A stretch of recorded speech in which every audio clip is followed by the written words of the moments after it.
back to Comic Book Wednesdays, a weekly series where we discuss comic books. We're your hosts. I'm Ian. I'm Al. And I'm Shane. All right, and we're back. We're finishing up some Daredevil, The Man Without Fear by Frank Miller, drawn by John Romita Jr. We've only got 2 issues we're talking about today, so it might be a little shorter than normal, but I gotta say, with this book coming to an end, conclusion and all, fantastic. And Absolutely. 100% one of the best books we've read. So good. Yeah. I could not believe, like, from start to finish how that was going. Like, that took so many, like, lovely turns. And again, like we were saying, like, privately, after finishing it, I was like, I kind of want to go binge some Netflix now. Absolutely. Well, the amount of detail they took from taking, Ian, like you've told us, the stuff from Frank Miller to the Netflix show was fantastic. Like, there was a lot of stuff they took a lot of detail to, which was awesome. Yeah, I mean, like, before reading this book, and again, this is not my first time reading it this time, but, like, the first time I read The Man Without Fear, I'm like, holy crap, Netflix, the black suit with the fucking, like, scarf over his face, like, that is legit comic accurate, and I was so surprised to learn that, like... Well, dude, when I missed what you just said, but I cut in right as you talked about the mask with that, and I was like, when I saw that on the page, I was like, holy shit, that's like 1-to-1 of the show. It was crazy. I couldn't believe how accurate the show was to this book. And then when you think about it even further, the end of this is him going and saving basically people who are being trafficked.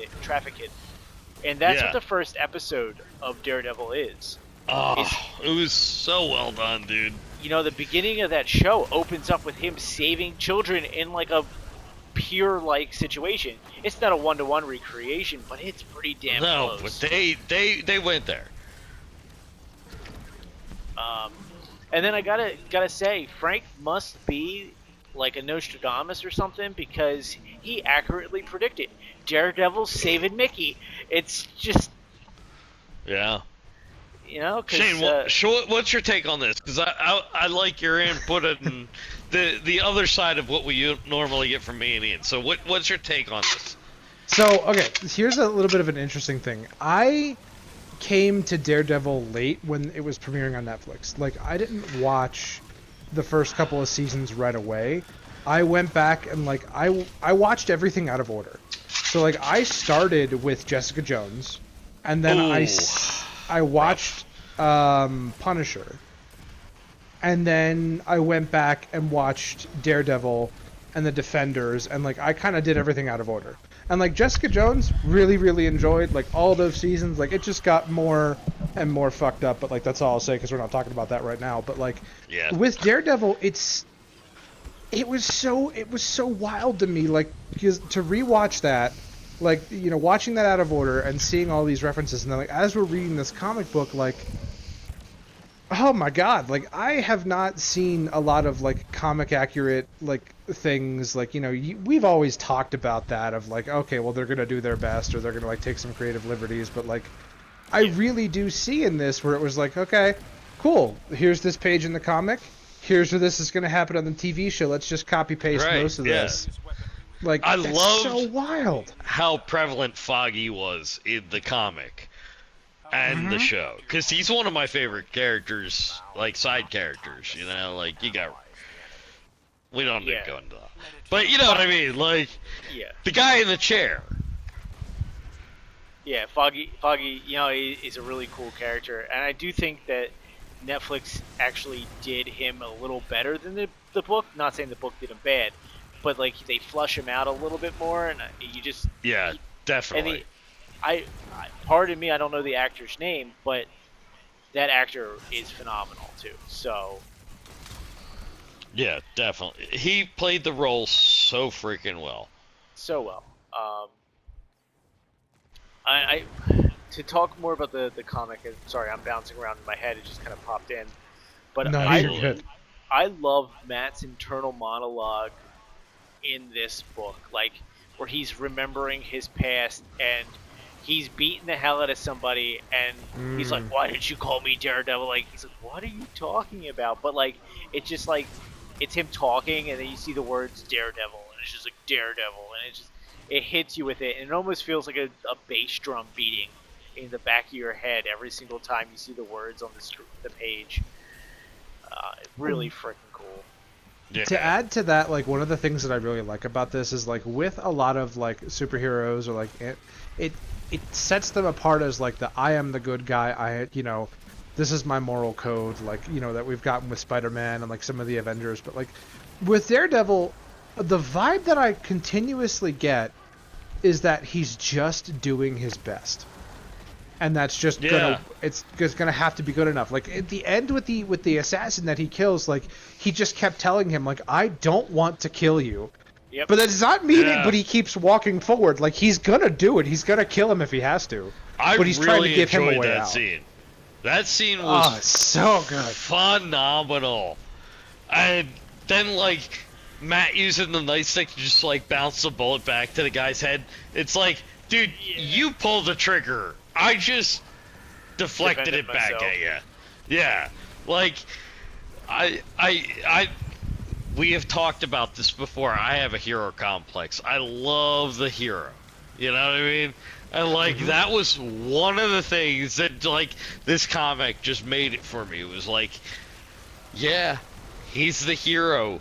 He's kind of the anti-hero because he's got a bad dark side, but he's still the fucking hero, and like proves it in the end. He's the least anti-hero because he does not want to do what he wants to do, but he'll kill a motherfucker if he has to. Oh yeah, he'll fucking take a guy down, no problem. And I think one thing that like leads to that is his faith. Like they usually do a good job portraying his faith and like the torment he goes through trying to keep faith and be who he needs to be for Hell's Kitchen. Yeah. I got a question about that. Like, it didn't really address it in this book, but like, now I'm just super curious about it. With his faith, like, he's met these other like beings and things like that, but he manages to still like stay Catholic. Are there any like comics where he has to reconcile that after meeting some of these beings? That's a good question. I'll have to look that up, and that might be something we look into and read eventually. Okay. Daredevil's such a good character. One of my favorites, honestly. Like, low-key one of my favorites, because I wouldn't outright say, like, list him, but now that I'm thinking about it, yeah. And it might be recency bias speaking, but he's still really cool, No, that's fair. I've seen a lot of like sketches on TikTok about like Daredevil doing those things, and like me as somebody who actively researches like different religions for fun, like that's something I'd love to read about, is how he processes that. That would be an interesting comic. I absolutely agree. I mean, he actively deals with beings of immense power and godliness, so.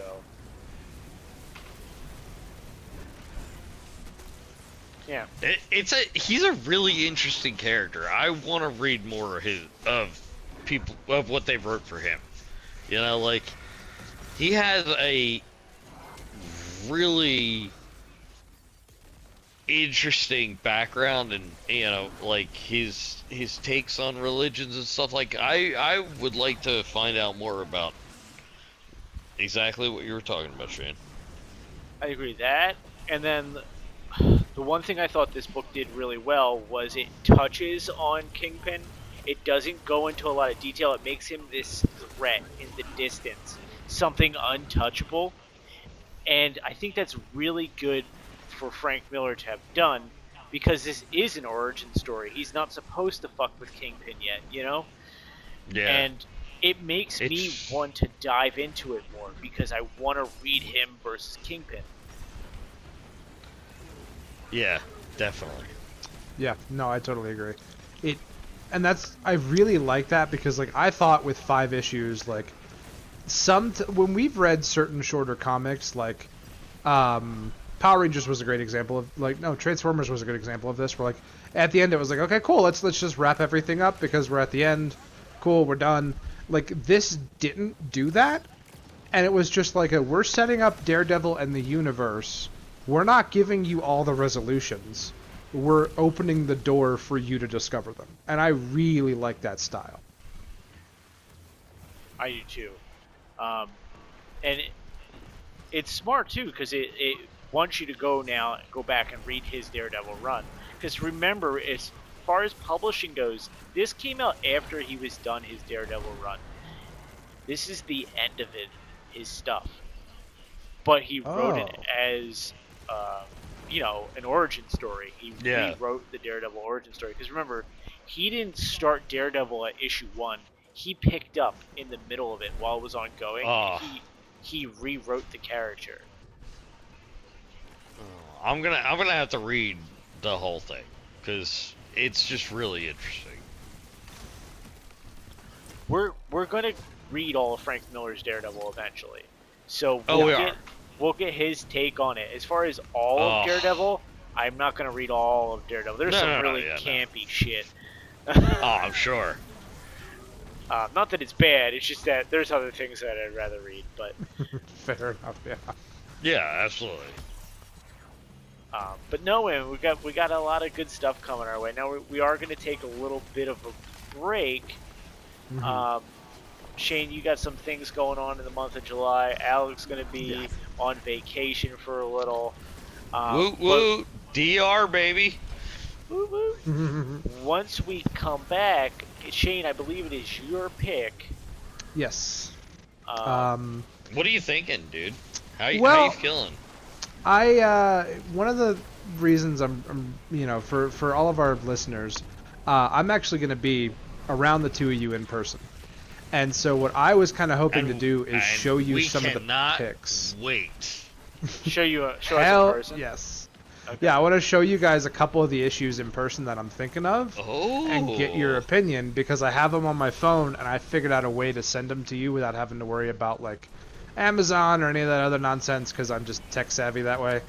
Nice. You tricky girl, you. And so like what I want to do is I'm for the listeners, I am currently tossing up between either starting up the Ghostbusters run.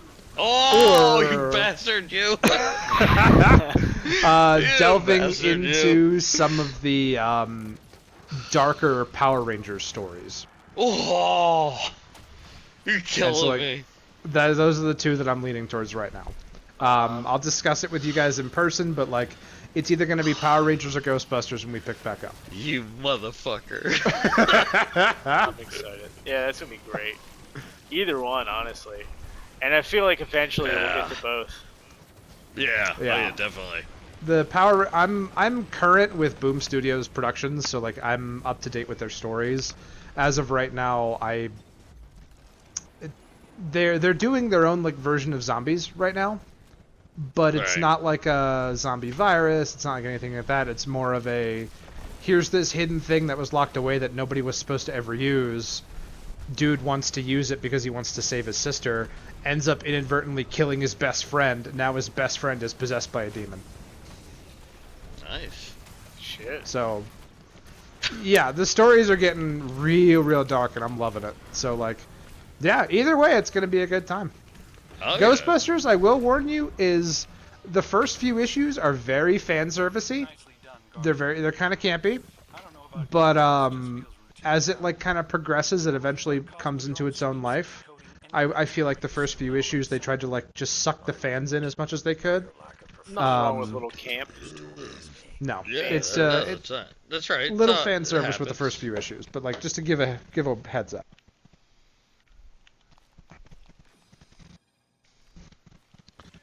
But yeah, that's kind of what I'm thinking. Well, that sounds awesome.